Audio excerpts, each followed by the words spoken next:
Baik, terima kasih banyak Pak Imam sebagai moderator. Apakah suara saya terdengar dengan baik? Suara Bapak terdengar dengan baik.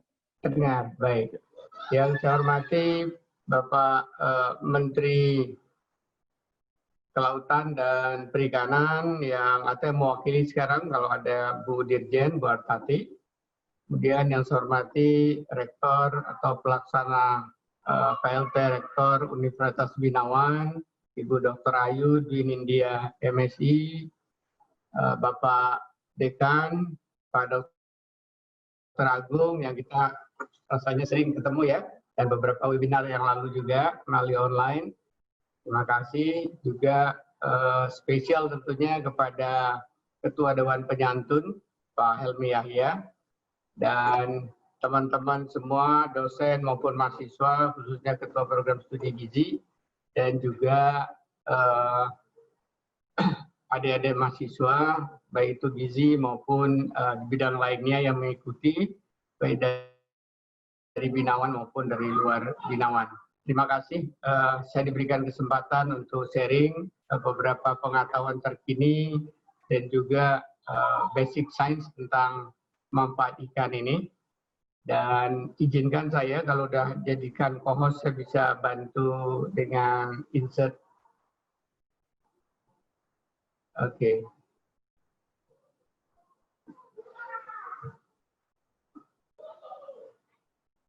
Baik, udah kelihatan ya?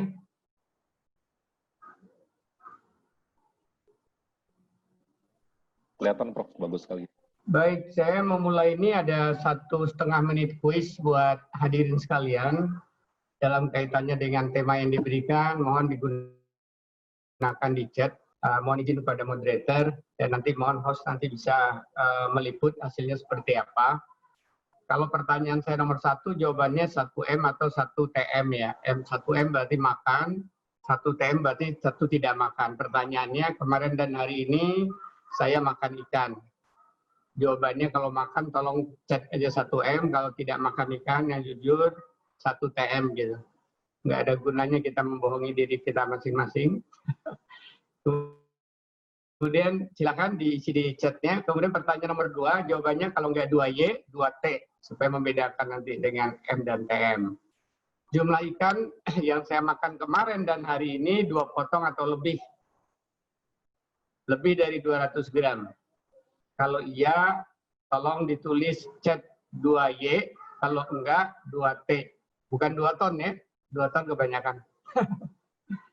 Jadi silakan, yang pertama tadi kalau makan kemarin dan hari ini 1M atau 1TM, kemudian kalau jumlahnya lebih dari 2 potong, lebih dari 200 gram, tulis 2Y atau 2T. Baik, terima kasih, saya lanjutkan. Pemaparan ini sesuai dengan judul yang didiskusikan dengan saya dengan bernuansa pertanyaan, kenapa konsumsi ikan dapat mencegah stunting. Ini tipsnya.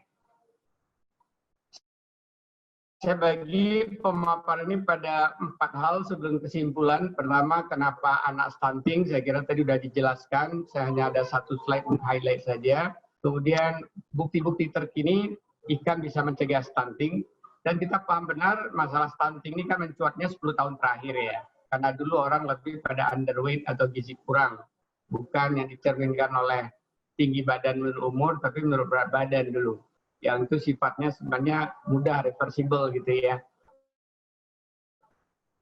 Sehingga kajian-kajian tentang stunting zaman lalu itu langka sekali, hubungannya ada makanan dengan stunting, kecuali dengan susu yang paling banyak dulu. Kemudian ikan menyusul belakangan, daging, telur juga menyusul belakangan. Kemudian kenapa konsumsi ikan, meskipun tadi 1 slide Pak Menteri sudah cukup jelas ya, tapi beberapa hal nanti saya kaitkan, juga berakhir dengan tips, kalau bagi anak seperti apa, bagi ibu hamil, ibu menyusui, atau orang dewasa seperti apa. Berakhir dengan kesimpulan. Nah, kenapa anak stunting? Pada intinya kalau saya buat ini 4 gelondongan, gelondongan terbesar itu memang adalah faktor gizi. Ada gelondongan faktor genetik yang dari berbagai kajian genetik 15-20%. Ada tapi kecil. Lebih besar sebenarnya faktor non-genetiknya yang bisa dikelola justru. Karena itu di dalam faktor non-genetik itu salah satunya ikan. Dan genetik dalam sekian generasi bisa diperbaiki. Kemudian faktor yang kedua masih secara internal adalah gangguan pencernaan ataupun gangguan hormonal, dikatakan gangguan metabolik. Ya.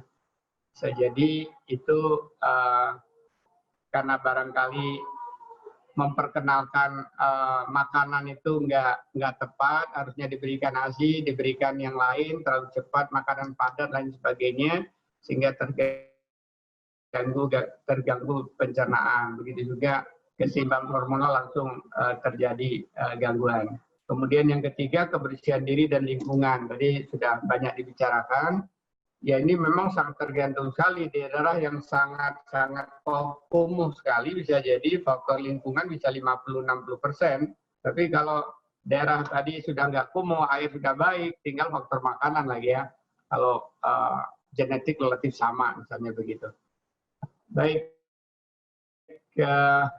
Nah, sebenarnya apa yang terjadi kalau Mbak Mia tadi sudah mengutarakan tentang berat bayi lahir, saya melihat ini panjang bayi lahir. Kalau berat bayi lahir kita udah bagus ya. Angka-angkanya kecil lah, di bawah 5%, di bawah 10%. Tapi sebenarnya di dalam kandungan itu sendiri udah dahsyat bahaya. Karena begitu lahir jebrot 22%, 23% itu panjang lahirnya di bawah 48 cm dikatakan pendek. Jadi itu cermin bahwa sebenarnya selama kehamilan, 1/5 dari ibu-ibu hamil sudah mengalami masalah. Masalah itu salah satunya lagi-lagi ya masalah gangguan makan. Apapun faktornya ya, tapi akhirnya gangguan asupan gizi, gangguan makan, mual muntah karena stres, mual muntah karena faktor yang lain, morning sickness karena faktor yang lain, yaitu berawal juga karena gangguan hormonal, gangguan makanan sebelum memasuki kehamilan. Jadi kita melihat bahwa hanya Bali di Indonesia yang hebat ya, dan memang dari dulu berbagai indikator kesehatan juga dan kehidupan Bali selalu bagus, di sana hanya 8%. Sementara di Indonesia 3 kali lipatnya. DKI tempat kita berada, teman-teman binawan, juga mengkhawatirkan sama dengan nasional 26,2 itu. Ya, ibu-ibu hamil DKI itu banyak di pinggiran berarti yang bermasalah, itu hanya ya rumah-rumah elit aja barangkali yang hanya berapa 5-10% ya. Tapi yang di pinggiran daerah kumuh itu jauh lebih banyak kelihatannya. Jadi tantangan buat Universitas Jakarta, kami juga bisa ikut nanti membantu dari tetangga Jakarta itu. Ya Pak Agung ya. Nah, karena itu yang penting jadinya karena memang kondisinya itu udah banyak yang kek ya, hampir 1/4 udah kurang energi kronik. Bahkan kalau pada ibu hamil bisa sampai 40% kurang energi kronik. Berarti dalam konteks keindonesiaan, berarti kita harus lebih perhatikan menjelang hamil. Karena nggak seperti di negara maju, orang menjelang hamil status gizinya udah bagus. Karena itu kita harus jegal lebih awal lagi, karena udah terbiasa memang kurang gizi gitu ya. Sehingga jelang hamil ya. Dan kalau jelang hamil dan hamil bermasalah saya katakan tadi, ya masalahnya bisa masalah psikologi berawal tinggal gangguan makan, masalahnya bisa masalah hubungan di dalam keluarga terganggu makan, masalahnya memang nggak ada uang ya terganggu makan, masalahnya nggak tahu ya terganggu makan, masalahnya nggak bisa masak ya terganggu juga makan. Jadi pokoknya kompleks masalah tapi ujung-ujungnya akhirnya makanan tadi nggak bisa masuk dengan baik. Nah, karena asupan tak tercukupi, ya itu tadi Mia udah banyak bahas, jadi saya nggak ini lagi ini banyak sekali hubungan kait-mengkait timbal baliknya, termasuk dengan hormonal. Ya akhirnya tadi lahir di bawah 48 cm, 23% tadi. Nah, kalau kita bicara tentang stunting, kita harus bicara tentang bone science, ilmu tulang. Bukan tulang Medan ya, ini tulang beneran bone. Ya, kalau tulang Medan itu paman artinya. Nah, jadi kalau kita bicara dari kecerdasan, kita perlu bicara neuroscience, kita perlu bicara brain science ya. Tapi kalau stunting, kita harus bicara bone science, bahwa itu saling mengkait betul ya. Ya, tapi belum tentu tinggi badan yang baik juga belum tentu otaknya bagus ya. Tapi the more likely lah, 80-90% kalau pertumbuhannya bagus akan disertai simulasi yang baik, maka kembang otaknya akan bagus. Tapi yang pertama itu kan kerangkanya harus terbentuk dulu. Kemudian bagaimana menstimulasi kerangka tadi. Kalau kerangkanya nggak ada, apanya mau distimulasi kan begitu. Jadi, nah sebagian besar tulang tadi terbentuk, itu komponen utamanya adalah kolagen dan matriks mineral gitu. Nah, untuk bisa terjadi pembentukan tulang rawan, tulang sangat rawan seperti pasta gigi awalnya, sebelum dia seperti telinga yang ada sekarang, hidung yang sekarang udah mengeras, masih tulang rawan juga tapi udah mengeras. Nah, di sini yang penting tadi ya, bagaimana kolagen tadi bisa bekerja, perlu ada vitamin C. Bagaimana nanti mineral-mineral tadi bisa bekerja? Berbagai vitamin, mineral, berbagai hormon diperlukan, bahkan enzim untuk bekerjanya. Sehingga intinya seperti tadi Demira utarakan, Nia, semua zat gizi itu penting, tapi ada titik-titik kritis ya yang jarang dipenuhi. Nah, maka di situ kita harus berperan. Jadi kalau kita bicara kolagen, berarti komposisi asam amino yang harus bagus sesuai dengan pembentukan yang dibutuhkan oleh kolagen itu sendiri. Nah, sederhananya kalau ingin mendidik, lebih baik jadikan ibu hamil itu menjadi orang yang cantik. Pasti bayinya nanti selamat dari stunting. Karena ibu-ibu untuk cantik itu dia perlu kolagen, bahkan mahal yang dari impor dibeli sama dia. Padahal ikan yang bergelimpangan nggak dimakan sama dia. Ya, jadi hanya nanti masalah sumbernya. Jangan beli yang di botol yang diimpor, jangan dibeli yang bubuk yang diimpor kolagennya, tapi dari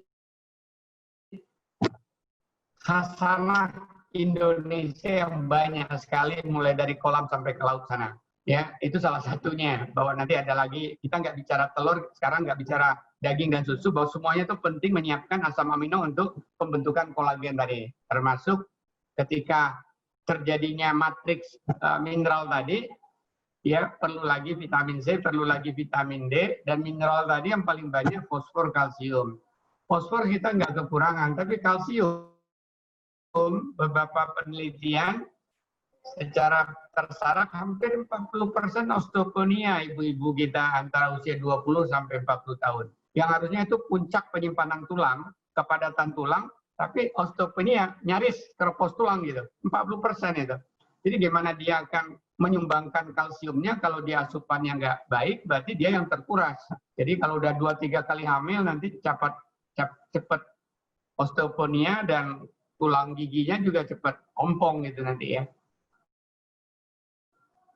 Nah, komponennya tadi ada air sekitar 25%, karena itu juga penelitian saya di di Jakarta Barat dengan Dr. Eri yang saya bimbing, itu menunjukkan bahwa kalau beberapa kali selama 3 trimester itu mengalami dehidrasi, kurang minum, anaknya juga pendek, anaknya juga kecil.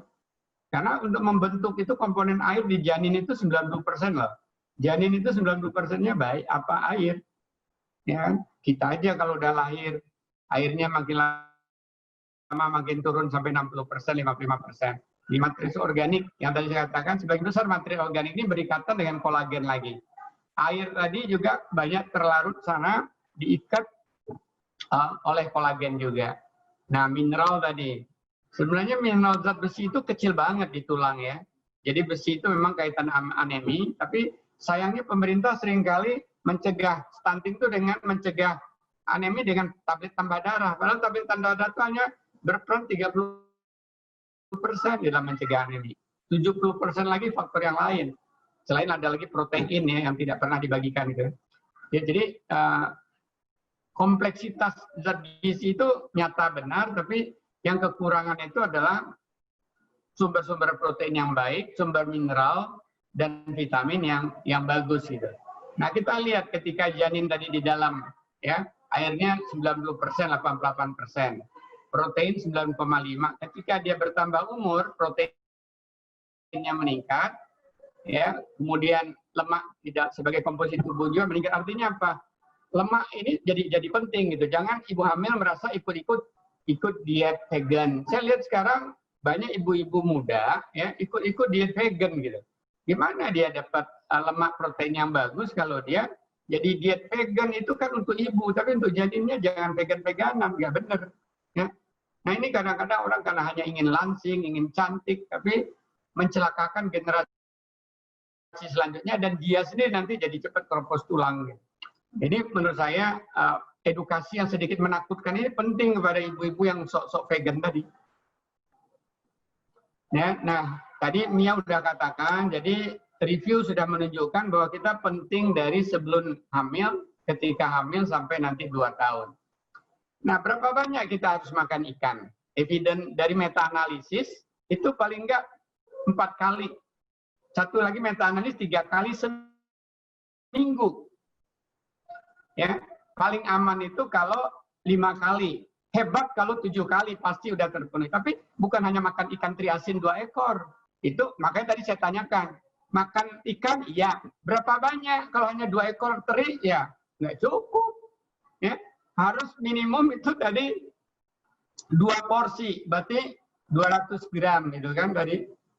Jadi kalau hanya ece-ecean ya nggak ada gunanya. Jadi ini yang sering kali, dan itu sudah itu dimakannya ikan teri asin lagi gitu kan, tambah tekanan darahnya meningkat. Jadi menurut saya edukasi itu harus dikaitkan nanti dengan frekuensinya, jumlahnya, kemudian pilihannya itu ikan yang seperti apa gitu. Bukan hanya sekedar, nah kalau nanti ketika dia mau hamil atau sedang hamil, upayakan makan dengan kulit-kulit ikan yang tebal, pilih jenisnya. Karena itu kolagen itu di kulit luar biasa. Dan ibu jadi cantik jadinya setelah itu. Tambah disenangi suami setelah melahirkan. Bukan dijauhi suami setelah melahirkan. Ya, ini meta-analisis ini. Jadi bagus setiap hari. Memang ayo makan ikan itu bagusnya memang setiap hari. Tapi ini minimum kalau nggak mampu. Kalau tadi bosan, oke, minimum 4 kali. Dan ini penelitian yang menunjukkan bahwa awalnya dulu orang concernnya berat badan. Ya, yang saya katakan. Jadi ini penelitiannya 2014 pada berat badan, meningkatkan berat badan. Ya, dengan makan ikan pada saat kehamilan. Nah, berikutnya karena ada isu stunting dibuat lagi meta-analisis. Memanjangkan berat badan dilahirkan enggak? Ternyata iya gitu ya. Jadi ini memanjangkan berat badan. Jadi di samping berat badannya jadi normal, panjang badan yang dilahirkan juga normal gitu. Nah, pada penelitian ini juga dilihat berapa kali. Ini penelitian yang lebih terbaru 2019. Ya, juga minimum 3 kali dia bilang. Tapi lagi-lagi sebenarnya kalau saya lihat batasnya itu nyaris 3, sekian. Jadi kata 4 itu lebih baik ya daripada membulatkan 3,4 menjadi 3 itu lebih berisiko. Mendingan 3,4 dibulatkan jadi ke atas itu tadi paling aman. Jadi 4 kali seminggu. Jadi kalau seminggu 7 hari, berarti 4 hari. Jadi buat wanita-wanita yang doyan puasa Senin Kemis itu masih bisa, kan masih ada 5 hari, ya. Dan malam hari juga masih bisa. Tidak ada alasan karena puasa, tidak ada alasan karena vegan, ya. Sok-sok berdiet bergaya modern. Lupa untuk dirinya masa depan sama untuk anak cucunya masa depan. Nah, di Indonesia konsumsi ikan itu memang dari sekian banyak sumber protein tertinggi, bagus ya. Tapi kalau kita lihat 2/3-nya adalah ikan kering dan yang diasin. Ya, jadi 2/3-nya yang dikonsumsi itu adalah ikan yang rata-ratanya hanya 20 kg per kapita per tahun. Ya, berarti sekitar 60 gram ya. Nah, 2/3-nya itu 40 gram itu ikan kering atau ikan kering yang diasin. Ada juga sih ikan kering yang nggak diasin, ya.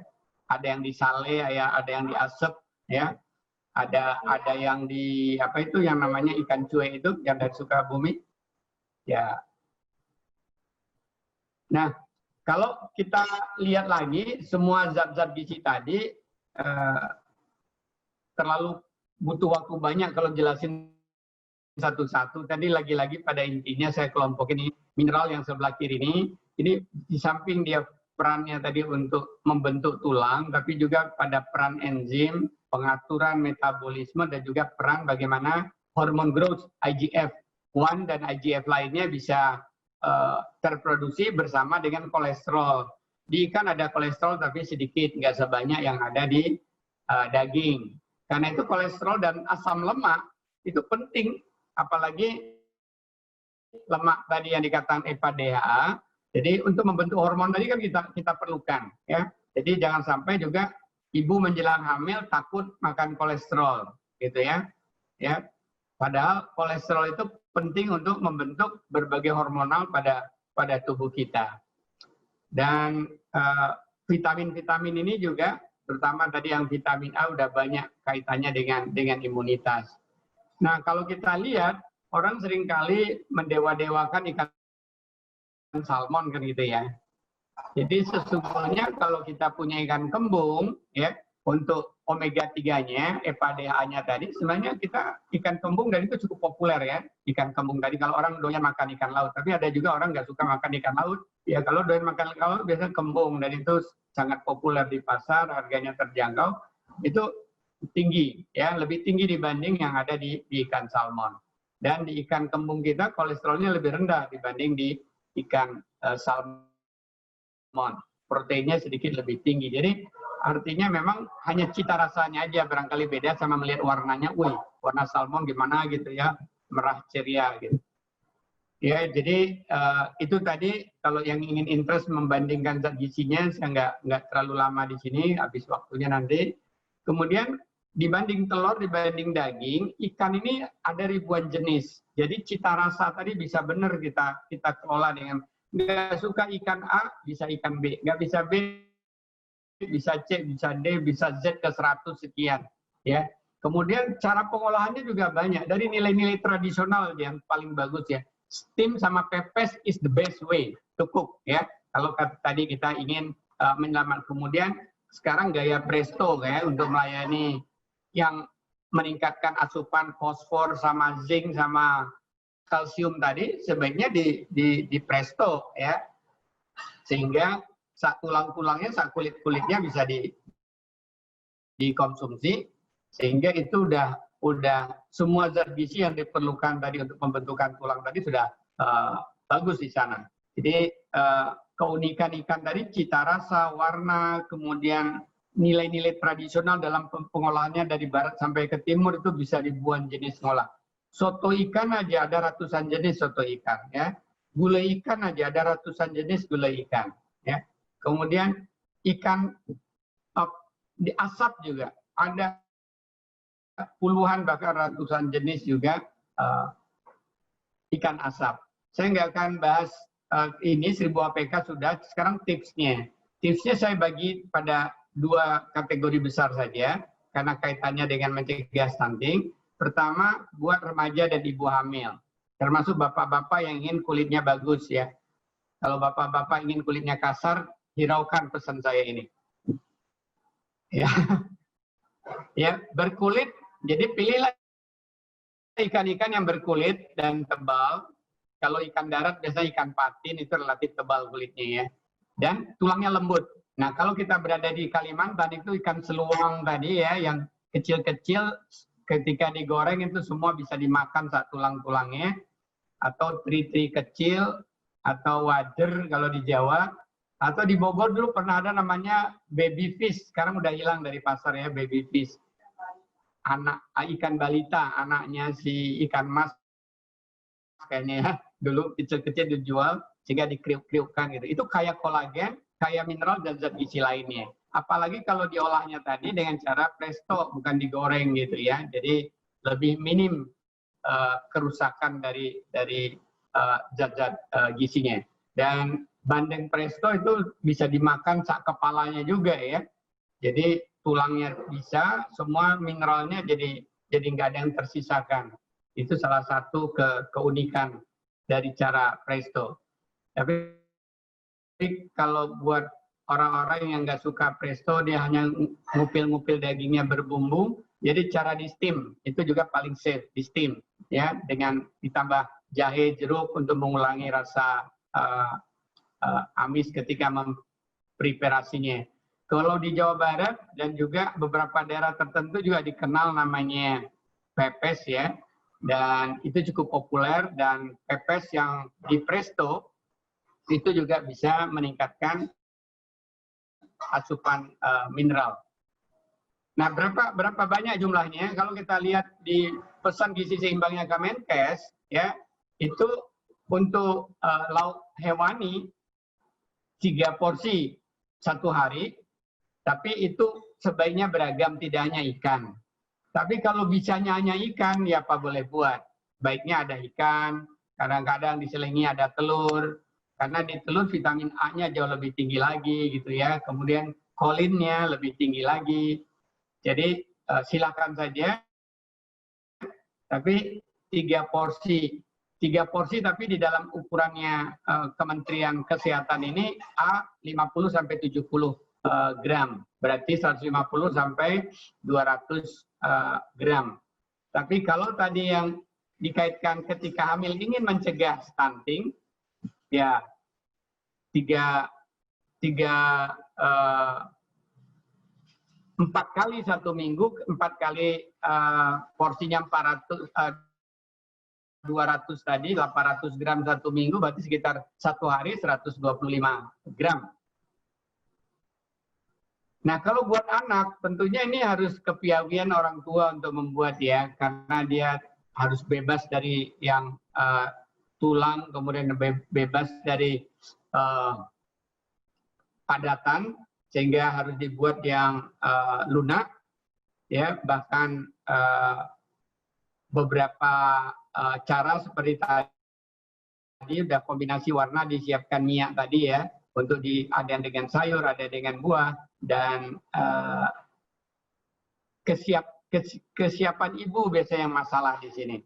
Ibu siap apa tidak, punya keterampilan apa tidak, atau mau belajar apa tidak ketika anak sudah lahir. Karena bagaimanapun tadinya diberi ASI eksklusif, setelah 6 bulan kan harus dipersiapkan lagi transisi supaya dia menyukai cita rasa ikan. Begitu tidak dikenalkan cita rasa ikan selama 1,5 tahun setelah ASI eksklusif, dia nanti jadi nggak suka ikan. Ya, jadi itu nggak baik. Jadi bagaimana menyiapkan makanan lunak, lembek, kemudian transisi setelah 1 tahun transisi pada makanan keluarga, yang jangan sampai ada kisah-kisah menyedihkan kena tulang si anak gitu, sehingga yang lembut prinsipnya jadi penting, bahwa nanti untuk belajar seperti makan orang dewasa ya harus dikenalkan. Nah, satu lagi ini hanya ngingatin aja bahwa ada meta-analisis level yang tinggi, sudah ada kecurigaan besar, cuman studinya baru 2 prospektif study cohort ya, bahwa terlalu banyak makan ikan asin 60 gram 1 hari atau ke atas itu berisiko kanker lambung, gastric cancer. Ada juga kanker nasofaring ya. Jadi menurut saya silakan ingin makan ikan asin, tapi ya jangan berlebihan. Dia boleh lebih dari 60 gram sehari gitu. Nah, kalau makan ikan sampai setengah kilo pun kita sehari nggak masalah kalau sanggup ya. Ini buktinya, bahkan dia kalau kita makan 300 gram sehari sampai 400 gram itu bisa mencegah jantung koroner, tidak hanya mencegah stunting. Kalau mencegah stunting tadi ya 100-200 gram. Tapi kalau ingin mencegah jantung koroner, ini mencegah stroke, itu sampai 300 gram masih turun resikonya, menukar resiko. Ya, jadi apa yang akan kita lakukan tergantung tujuan.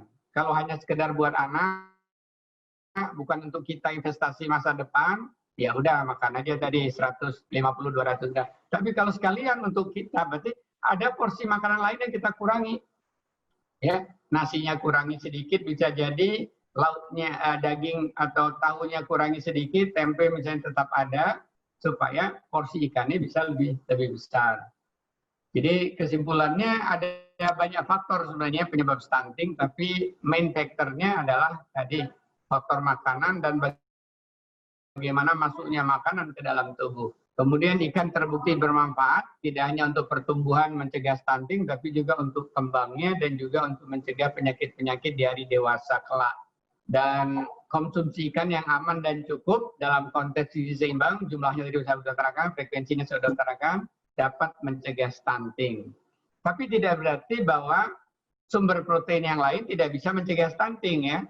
Ikan bisa mencegah stunting, telur bisa mencegah stunting, daging bisa mencegah stunting, susu bisa mencegah stunting, siput bisa mencegah stunting, keong juga bisa mencegah stunting, dan sekarang bagaimana meraciknya itu semua sesuai ekologi di mana kita berada. Ketika kita di puncak gunung di sana, jauh dari laut, maka kalau ada sawah bisa jadi sana ada belut. Bisa jadi asal nggak ular aja yang dimakan. Di sana ada siput, ya. Ya, udah siput yang dimakan. Siput sawah itu apa namanya? Ya. Kemudian ada ayam petelur di sana ya, telur ayam gitu kan. Ada burung yang harus diburu, ditembak seperti di Papua, dia berburu burung di sana kan, atau berburu binatang yang kejar-kejaran di bawah, termasuk tikus misalnya begitu. Jadi konteksnya tergantung ekologi, bahwa Indonesia betul 2/3 kita atau 70%-nya laut, tapi nggak semua orang Indonesia dekat ke laut, nggak semua dekat ke kolam. Ada masyarakat kita yang di daerah kekeringan, ada. Karena itu sumber proteinnya juga tentunya perlu kita pertimbangkan sesuai dengan konteks ekologi, daya beli, kesukaan. Tapi mendorong supaya suka ikan harus kita lakukan. Terima kasih. Assalamualaikum warahmatullahi wabarakatuh.